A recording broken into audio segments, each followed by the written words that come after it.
Hello, my name is Sean Cochran, and in this video we're going to talk about the rotator cuff. We've probably all heard about the rotator cuff, and with my previous experience as a strength and conditioning coach in professional baseball, I very well know about the rotator cuff because of the overhead throwing athletes within that sport. So ultimately, what is the rotator cuff? It is four muscles, and it holds your humeral head, which is your arm, into your shoulder socket, so your glenoid. And ultimately, to have the full ranges of motion, which I would consider this a ball and socket joint, 360 degrees range of motion, I can't have bony protrusions limiting that range of motion. So ultimately, to maintain the joint and allow these large ranges of motion, your body has a series of muscles in the shoulder keeping your arm bone or your humeral head in the glenoid fossa.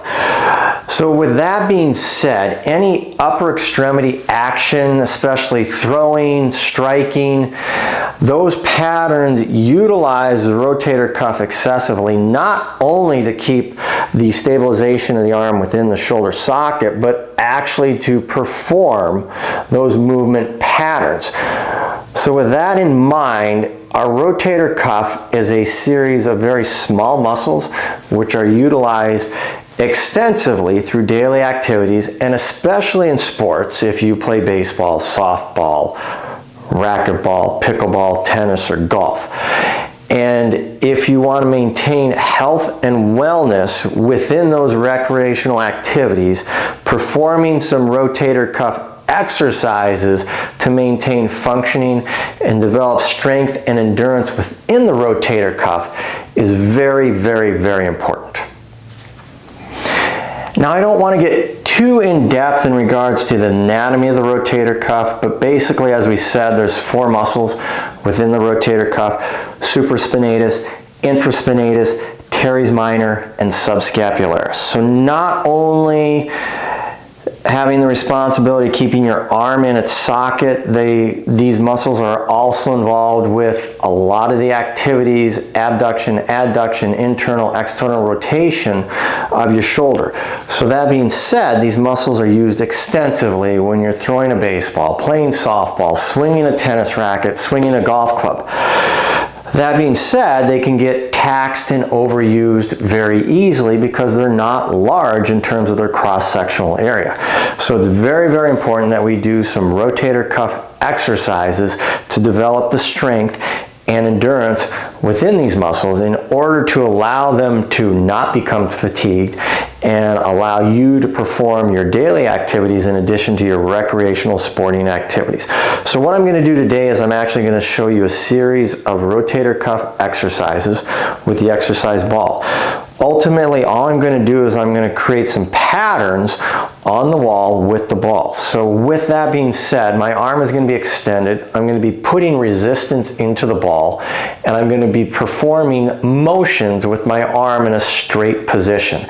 And my positions or my actions are going to be straight arm down and up, side to side, circles right, circles left, and then a figure eight. What I want you to do with these exercises, I want you to do them in a decent range of motion, arm extended, and in a controlled pattern or repetition scheme.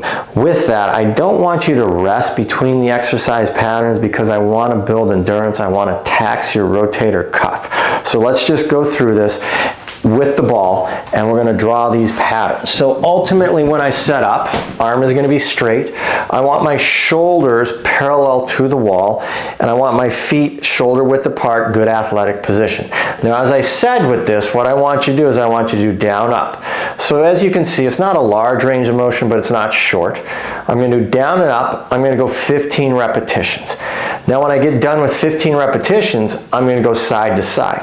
And I want to create a burn within the shoulder complex or the rotator cuff when I'm performing these exercises. So I go down, up, I go side to side. Then I'm going to do circles clockwise. I'm going to do 15. And then I'm going to repeat that counterclockwise, 15. And then the last action, I'm going to draw a figure eight. So figure 8 motion, side to side figure 8 as I call it. So just let's review. Down up 15, side to side 15, circles right 15, circles left 15, figure 8. And what I want you to do with this is I want you to get a burn, or I want to feel that shoulder working. So again, as we talked about, the rotator cuff, not only does it keep your shoulder in place, it also is involved with a lot of different motions with your upper body. And as a result, it can become fatigued very quickly.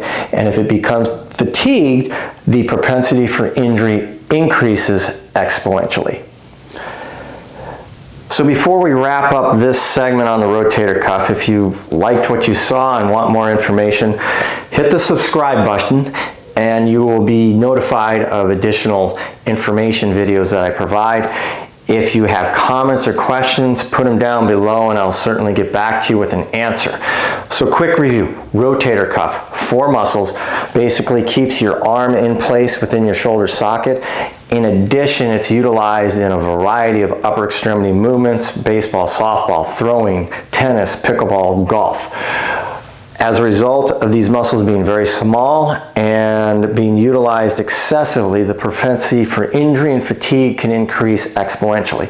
So we always want to put in some rotator cuff preventative exercises on a daily or regular basis to increase the strength, increase the endurance. Why do we do that? So that our body has the opportunity to perform the actions in our daily lives and within our recreational pursuits without the rotator cuff being fatigued or becoming injured. So again, always put in some rotator cuff exercises, especially if you're active within those sports of baseball, tennis, softball, pickleball, or golf.